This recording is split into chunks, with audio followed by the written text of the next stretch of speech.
I'm going to vlog over my morning coffee if that's okay. Welcome to my kitchen.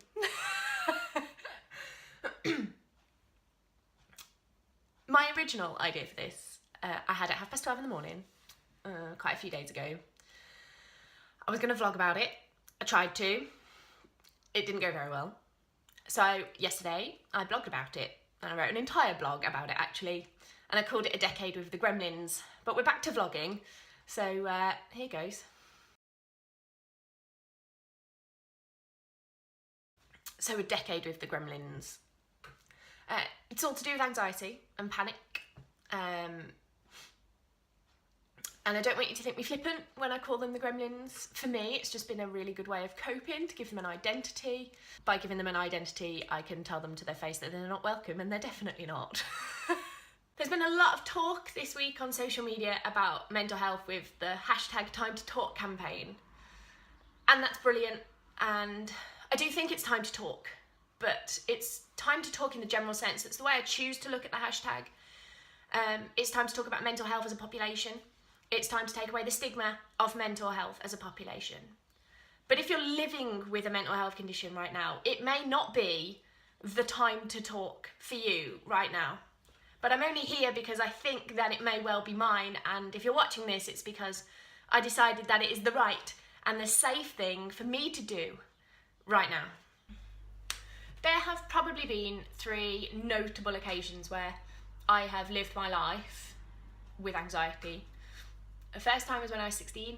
I'd just lost my dad 6 weeks before my GCSE exams, mere months before starting college and starting a new phase of my life. Like, there was a lot going on. 16-year-old me did not understand the first thing about anxiety. 16-year-old me did not understand grief or how to grieve healthily. 16-year-old me was pretty lost. Think Dartmoor in the fog without a map, because that's how it felt. It's how it still does feel. I was, and still am, an incredibly stubborn person, and I did not want to admit that there was a problem, but there was. And over quite a few months of gentle encouragement from people who loved me and wanted the best for me, I ended up seeing a counsellor. I didn't know if it was the right thing for me. I didn't know if it would help, mostly because I was ignorant to counselling and the benefits of it. But I spent the next 6 months of my life with my counsellor, and she was incredible. We talked about the cycle of grief. We talked about anxiety and triggers and coping mechanisms. We tried to compartmentalise things where we could, because I feel safest when there are things in specific boxes.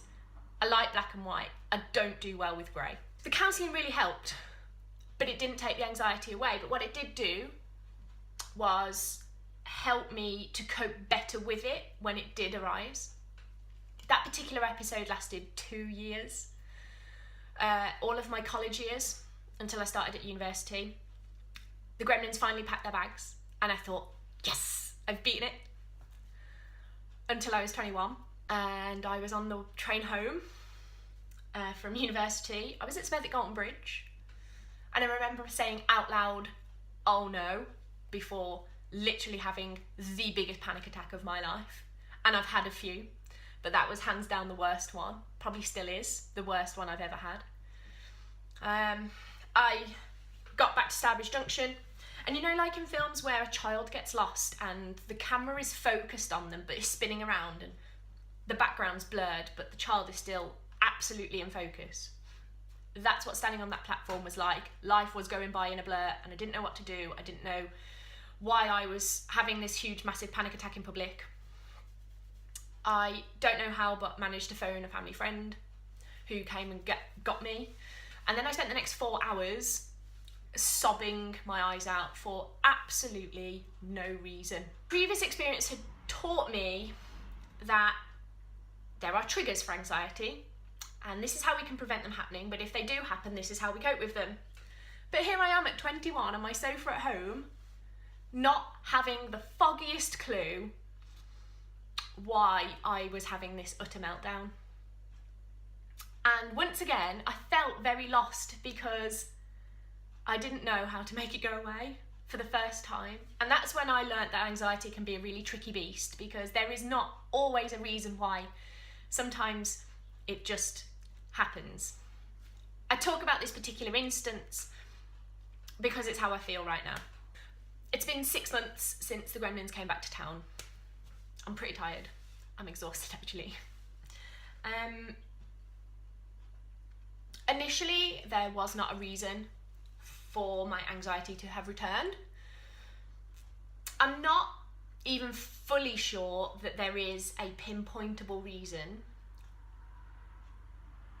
but having had a little bit of a soul search, there could be.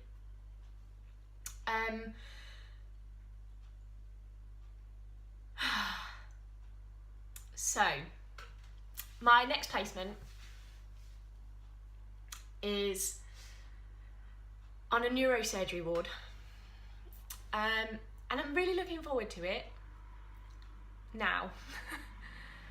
I wasn't, and I'm taking a pause a moment. The next section of vlog that you're about to watch took me so many takes to film, I lost count. It was in the very first of them that I probably had the biggest breakthrough that I have had in the last 3 or 4 months. Something yesterday made me not press publish on my blog post. Had I done, I would not have had the realisation that I have had this morning. What I'm about to talk about was not in that blog post because I didn't want to admit out loud that it was part of the problem. It's going to make the final edit. It's raw and it's honest, and it's my right now.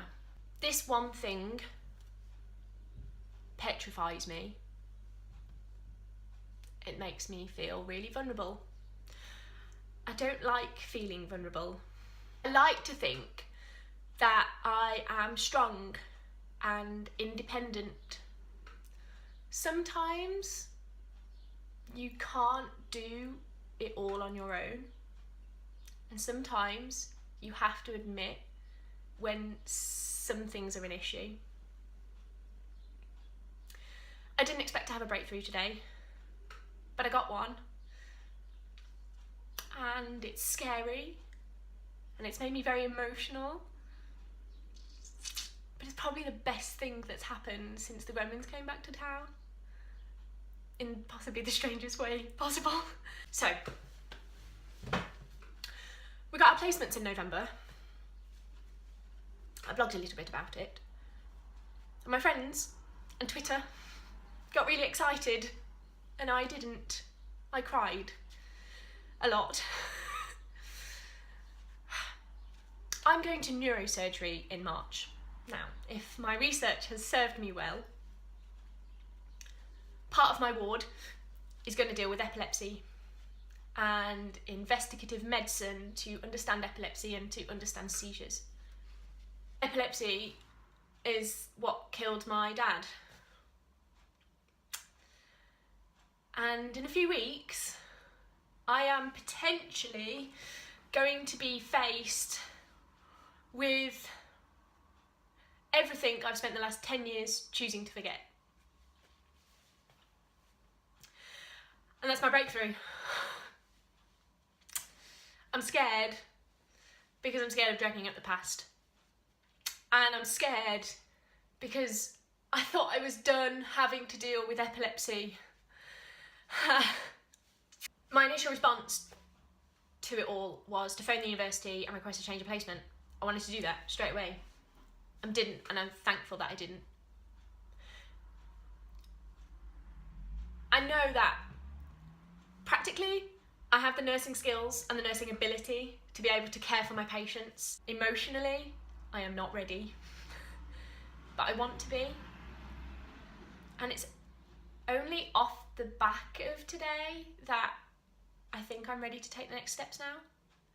I haven't been ready before today because I've not really been able to pinpoint the problem, and I wanted to go and talk to someone, but I'm like, well, what is there to talk about? There isn't any issues to talk about. I'm just anxious and I don't know why.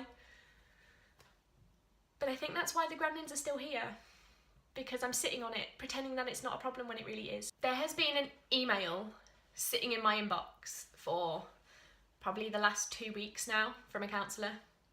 I took the first step in trying to find one, and then my heart wasn't in it, and so I've just let it sit there. I wasn't expecting this morning when I woke up to be going to answer that email, but I think I'm ready. And the more I think about it, the more I am glad that I didn't press publish on my blog post yesterday, because I wouldn't be taking these steps right now. They are scary steps, like really scary. It means admitting I'm vulnerable. It means admitting I need help. It means I'm admitting that I have an issue with mental health. It means dragging up the past. It means dragging up painful memories. But it also means that I'm going to be able to move on. It means being able to compartmentalise all these things that don't make sense and haven't made sense for the last decade. It means ultimately, on a practical level, being a better nurse, being able to understand these feelings that I have and rationalising them. And I'm proud of me for that.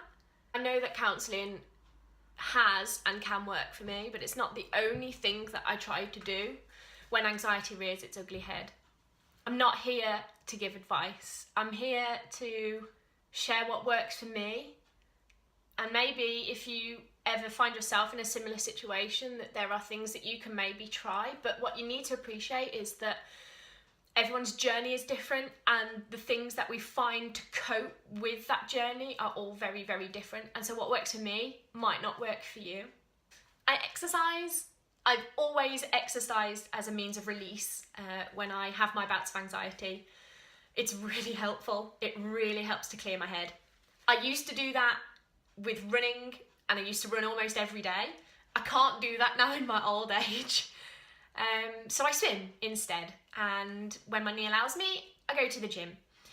And I always feel better for it afterwards. Even for just a short time, I feel like I'm able to cope with the world a little bit better than I did before I went. I spend time with my friends and my family, who are incredibly supportive and who love me unconditionally. It is good to laugh with other human beings. I enjoy nice food with them. I enjoy catching up with them.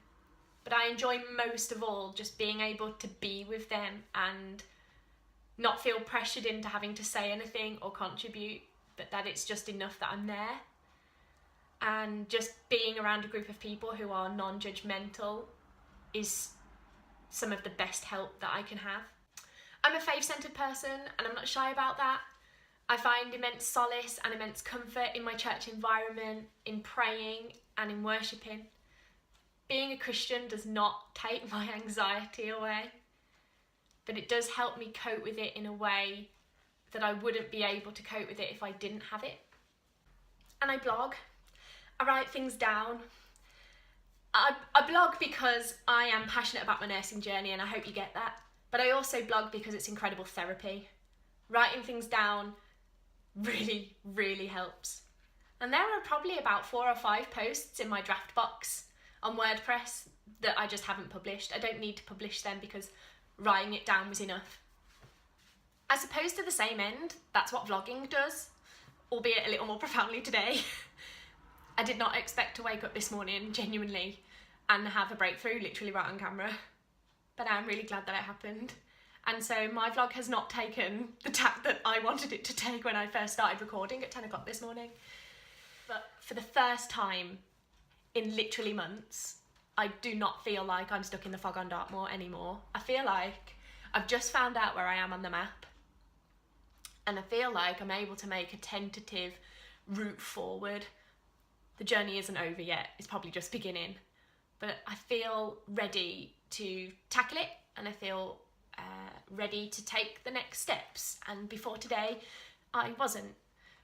I wanted to end on a positive note, and so right at the end there is a little bit of an outtake from this morning's filming, which kind of sums me up really.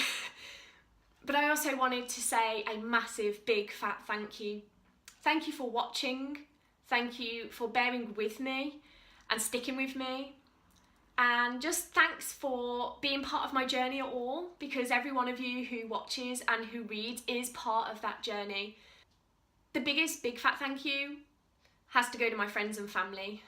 It's only with you and with your love and with your support that I feel able to do this journey at all, and you really do make my world a little bit brighter. Guys, I'm going to catch up with you as soon as I feel ready and able to do so.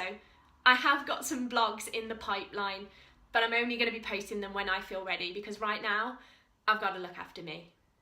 Ta-ra a bit.